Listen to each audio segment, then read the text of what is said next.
So in this video, we'll be talking about zero carb and ketogenic diets versus low carb diets. And I'm going to share with you my experience and what I've seen over the past several decades, working not just with my regular clients, but also with a very special group of athletes. Insights that should help you make your decision as to which one you should be using for your weight loss, and most importantly, which one you should be avoiding completely. Stay tuned.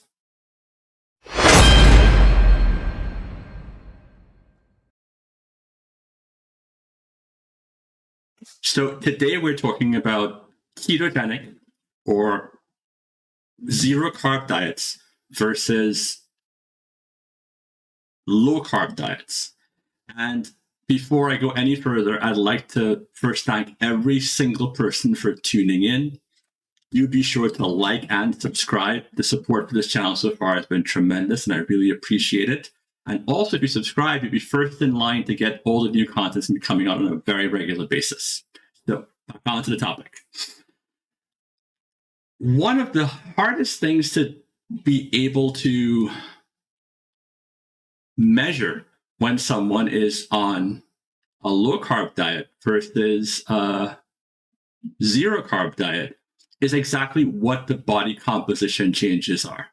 First off, there aren't that many instances where you're going to have two people more or less on similar diets with similar goals who are trained the same way that you can kind of use as a controlled experiment to see which one works best.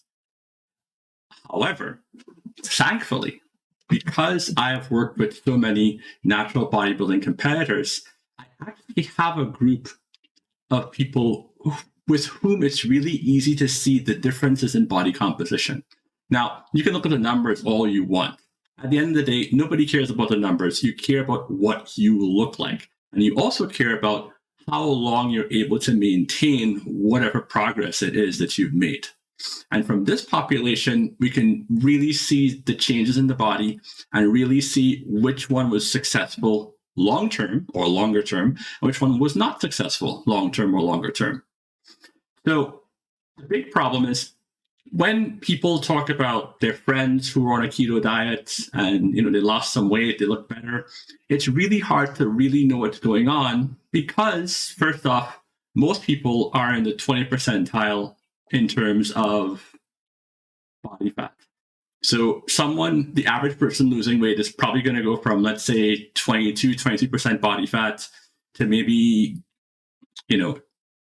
21 or 20% body fat if they lost, let's say, 10, 15 pounds. It's really hard with that kind of composition to see what's going on muscle-wise, what's going on fat-wise, what's going on water retention-wise. It's really difficult. And the problem is, the second you cut your carbs, you are going to see the numbers on the scale drop. The numbers on the scale are going to drop because your body holds on to carbohydrates as fuel in what's called glycogen. And glycogen is a combination of glucose, sugar, from the carbohydrates, plus water. So you cut your carbs, and over the course of even a day or two, you're going to see a drop in the scale because your body's retaining less water. Now, the bigger you are, the more water you retain. So the bigger you are, when you initially start a low carb or zero carb diet, let's stick to zero carb diet, you're going to see a drop in the numbers. And you're going to be excited about how great that is.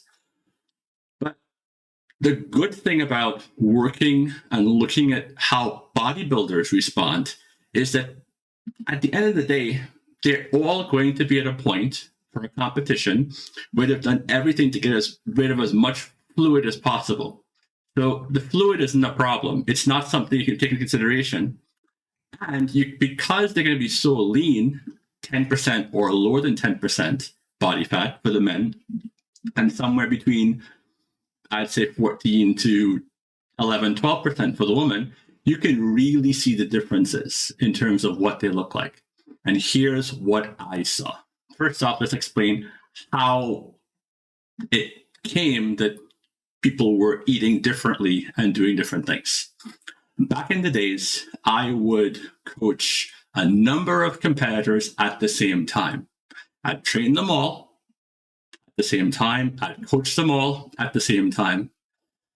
Some of them would want to do their own thing.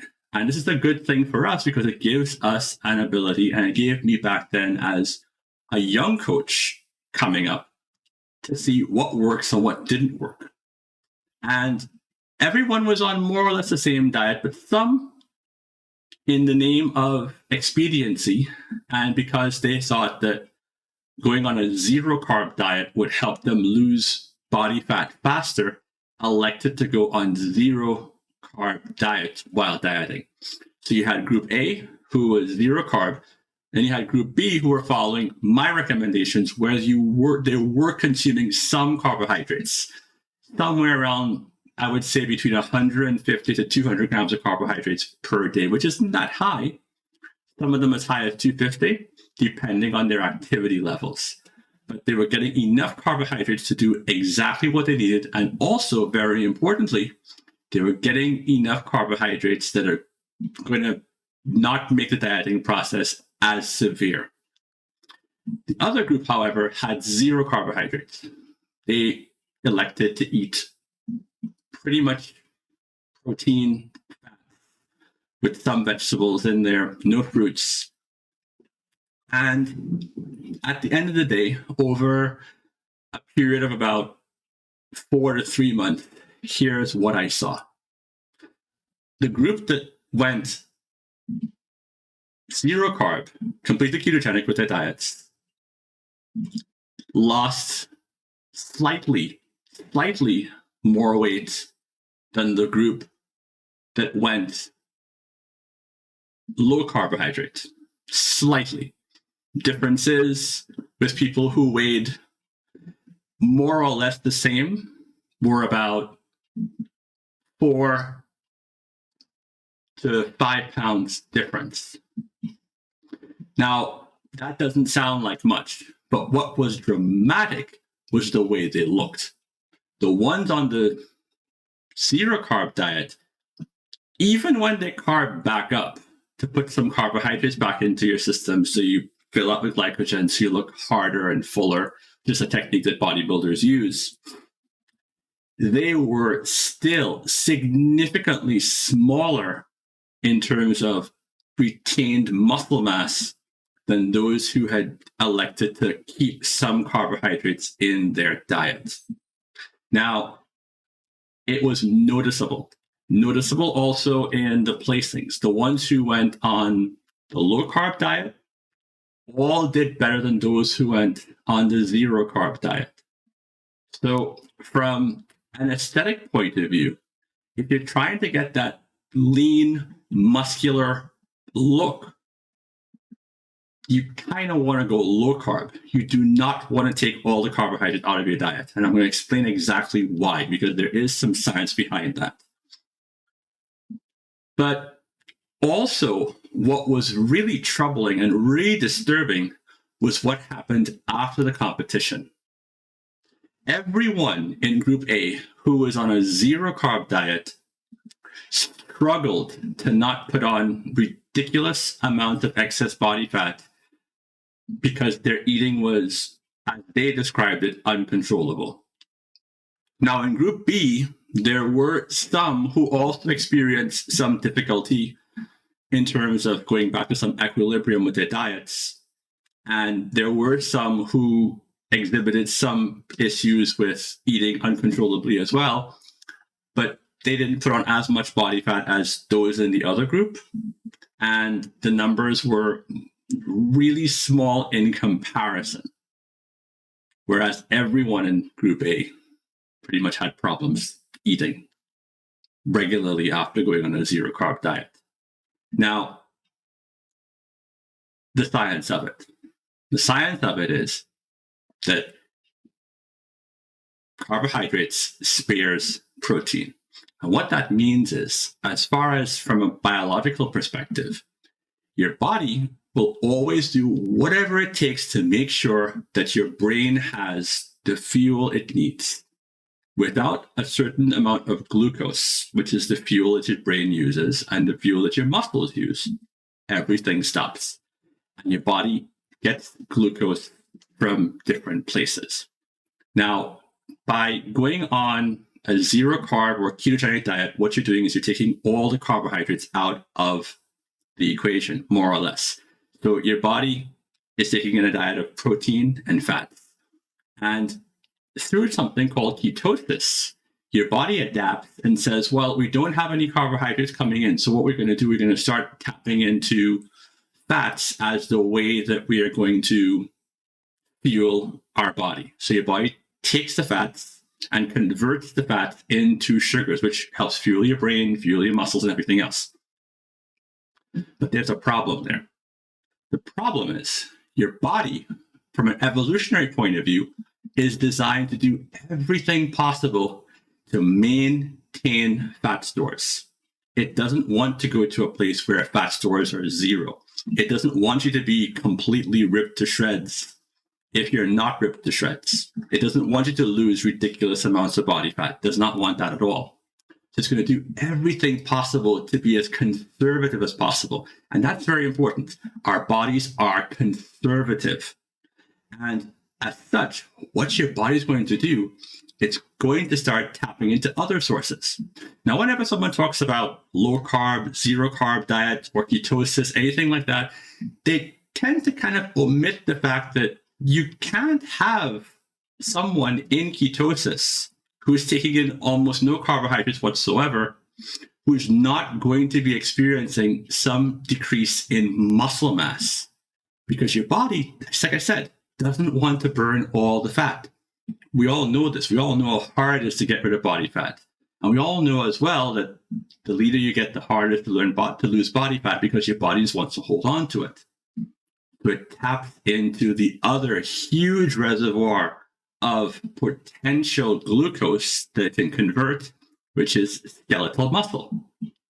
Skeletal muscle is, first and foremost, the most metabolically active tissue in your body. It burns more calories, uses more energy to maintain it, anything else. But if you're on a completely zero carb diet, your body's going to start tapping into your muscle mass, your skeletal muscle mass, in a process called gluconeogenesis, where it's going to convert the protein in your muscles into glucose. It's not only going to come from fats and your fat stores, it's also going to come from your skeletal muscle, which is going to make you, number one, flabbier, number two, weaker, and number three, and really important, it's going to reduce your resting metabolic rate. The amount of calories that your body burns doing nothing over the course of a day is going to plummet, because muscle takes a lot to maintain. You start losing muscle, you get into a place where you're going to have difficulty as far as dropping your calories to a point where you're going to continue losing weight and continue losing body fat safely. The other thing is the rebound effect. Remember, your body's going to tap into skeletal muscle because it's there, it's readily available, and it's deprived. But if you're getting some carbohydrates all the time, and when I say some, with my people and my clients, I make sure they get just enough.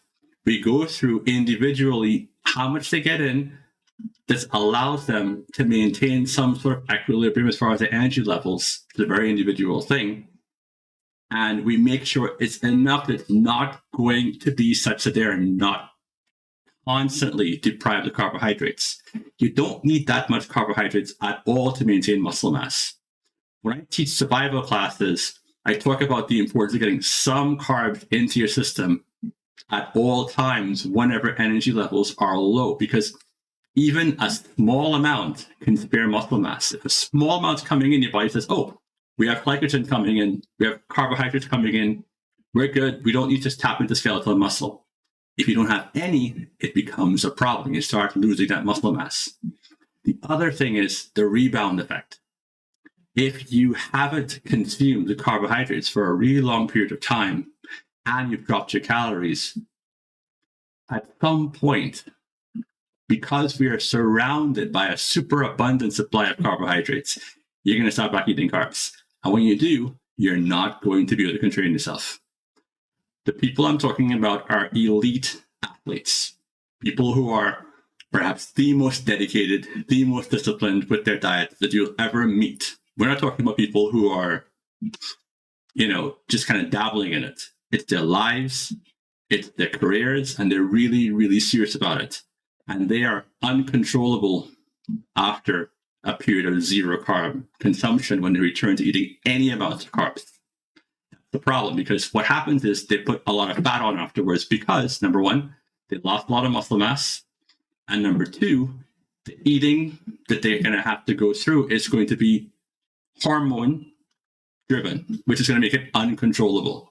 Your body will need to keep on eating because it perceives itself in a really bad state. If you're in a place where your body is in ketosis, as far as your body is concerned, if there's an opportunity to get out of it, because remember, it's conservative, it wants to maintain as much body fat as possible, it's going to do what it takes, which is going to make you eat more. So, number one, you're going to lose muscle. Number two, you're not going to have that really tight, toned look. And number three, you're going to be more likely to overeat afterwards. Those are all pretty compelling arguments against eating zero carb, and some really good arguments for eating low carb, because as far as weight loss is concerned, I would probably argue that all things considered, both teams, both groups lost more or less the same amount of body fat, but one maintained more muscle, one had less after effects from the dieting, and one group also was able to go back to a better, more normalized way of eating after the competition and maintain that look, whereas the other group who was completely zero carb couldn't. This is an important thing we need to talk about. What happens next? Lifestyle, long-term, you need some carbs. You also need fiber, which we're going to talk about in other videos. Fiber is really, really, really important. And going zero carb makes it really difficult to get the fiber that your body needs, even just from vegetables, not any other. You need a lot of fiber, a lot. So my recommendation to you is stick with some carbs. As far as how much it should be for you, it's individual. You need to kind of figure out exactly how much. You can go low carb, but do not go zero carb. I really and truly, almost begging you, don't go zero carb. Yes, you'll see the numbers on the scale drop, but you'll see a lot more drop in the long term. It's something you're going to pay for, and you're not going to get that look you're going for. I really and truly hope this video helps you on your path. And again, be sure to subscribe, like the video, and thanks so much for tuning in. Excelsior.